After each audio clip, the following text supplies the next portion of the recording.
Hello बच्चों, आप सभी कैसे हैं। हम उम्मीद करते हैं कि आप लोग अच्छे ही होंगे क्योंकि आप लोग अपने घरों में रहते हैं।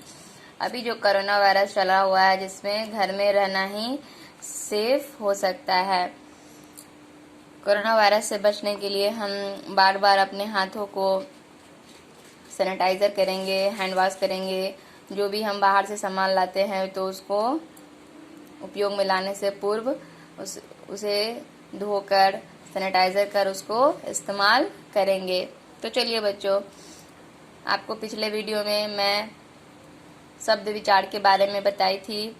आज मैं शब्द विचार क्या आपको ऑब्जेक्टिव और प्रश्नोत्तर मैं आपको करवाने जा रही हूँ, जो आप लोग अपने अपने किताब में करेंगे और जिनके पास किताब नहीं है वह कॉपी में इसको करेंगे।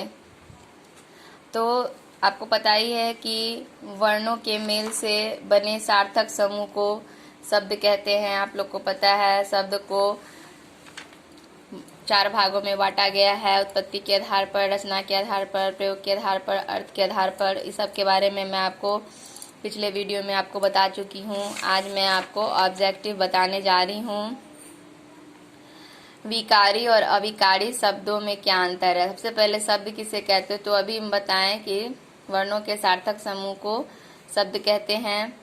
विकारी और अविकारी शब्द में क्या अंतर है, तो विकारी शब्द में लिंग, वचन, कारक, काल आदि के कारण परिवर्तन आ जाता है तथा अविकारी शब्द में लिंग, वचन, कारक, काल आदि के कारण कोई परिवर्तन नहीं होता है।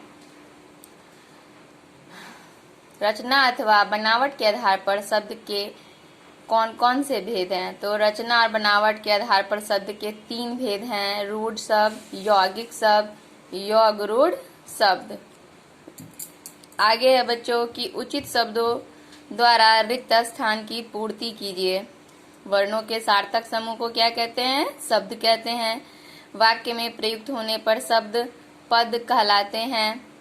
जो शब्द 2 या 2 से अधिक शब्दों के योग से बनते हैं यौगिक कहलाते हैं। प्रयोग के आधार पर शब्द के 2 प्रकार के होते हैं: संज्ञा, सर्वनाम, क्रिया तथा विशेषण विकारी शब्द हैं। संज्ञा, सर्वनाम, क्रिया तथा विशेषण क्या है, विकारी शब्द हैं। रूढ़ शब्द, यौगिक शब्द और यौग रूढ़ शब्द अलग अलग कीजिए। यहाँ पे ये सब दिए हुए हैं शब्द और इस सबको अलग अलग करके लिखना है। तो रूढ़ शब्द है घर, हाथी, कवि। यौगिक शब्द है दूध वाला, नीलकमल, विद्यालय।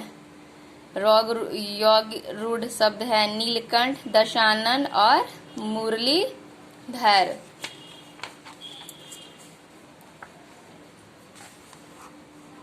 सही उत्तर वाले विकल्प पर निशान लगाइए। वर्णों के सार्थक समूह क्या कहलाते हैं, स्वर, शब्द, व्यंजन या वाक्य। तो पता ही है कि वर्णों के सार्थक समूह को क्या कहते हैं, शब्द कहते हैं।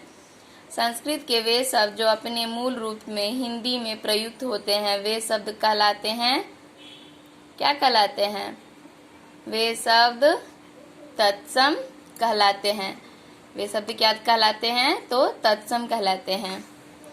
विकारी शब्द का भेद नहीं है संज्ञा, सर्वनाम या क्रिया विशेषण। तो क्रिया विशेषण विकारी शब्द का भेद नहीं है। वाक्य में प्रयुक्त होने पर शब्द कहलाते हैं क्या, पद कहलाते हैं। दिए गए शब्दों को समानार्थी शब्द द्वारा शब्द सीढ़ी पूरी कीजिए। यानी समानार्थी शब्द, यहाँ धरती का समानार्थी क्या होगा, जननी, जननी। शहर का नहर या नगर, शहर का क्या होगा, नगर। रानी का रानी, रजनी। कमल का नीरज, पिता का जनक। दैनिक जीवन में प्रयोग होने वाले 10 शब्द लिखिए। तो आपको पता ही है जो दैनिक जीवन में हम लोग रोज प्रयुक्त करते हैं उसे कौन कौन से शब्द हैं, आप लोग खुद से इसको लिखेंगे। यहाँ देखेंगे बच्चों शब्द विचार। शब्द किसे कहते हैं, वर्णों के सार्थक समूह को शब्द कहते हैं। क हलंत जोर अ, हलंत जोर म, हलंत जोर अ, जोर ल, हलंत जोर अ। कमल। प्रयोग के आधार पर शब्द के कितने भेद हैं, प्रयोग के आधार पर शब्द के दो भेद हैं, विकारी और अविकारी। विकारी शब्द किसे कहते हैं? जिन शब्दों में लिंग, वचन, काल तथा कारक के आधार पर परिवर्तन आ जाते हैं उन्हें विकारी शब्द कहते हैं। विकारी शब्द किसे कहते हैं? अविकारी शब्द। अविकारी शब्द किसे कहते हैं? जिन शब्दों में लिंग, वचन, काल तथा कारक के कारण किसी भी प्रकार का परिवर्तन नहीं होता है उन्हें अविकारी शब्द कहते हैं। अर्थ के आधार पर शब्द के कितने भेद हैं?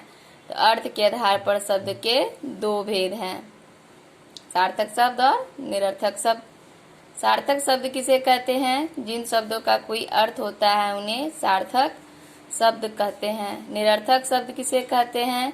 जिन शब्दों का कोई अर्थ नहीं होता उन्हें निरर्थक शब्द कहते हैं। सार्थक शब्द के कितने भेद होते हैं? सार्थक शब्द के 6 भेद होते हैं, एकार्थी, अनेकार्थी, समानार्थी, विलोम शब्द, श्रुति भिन्नार्थी शब्द, वाक्यांशों के लिए शब्द।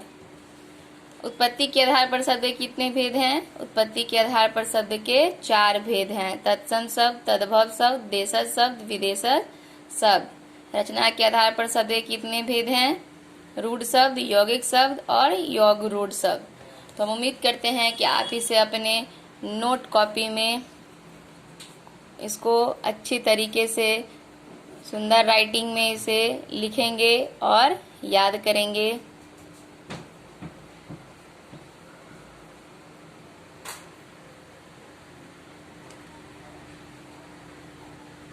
धन्यवाद।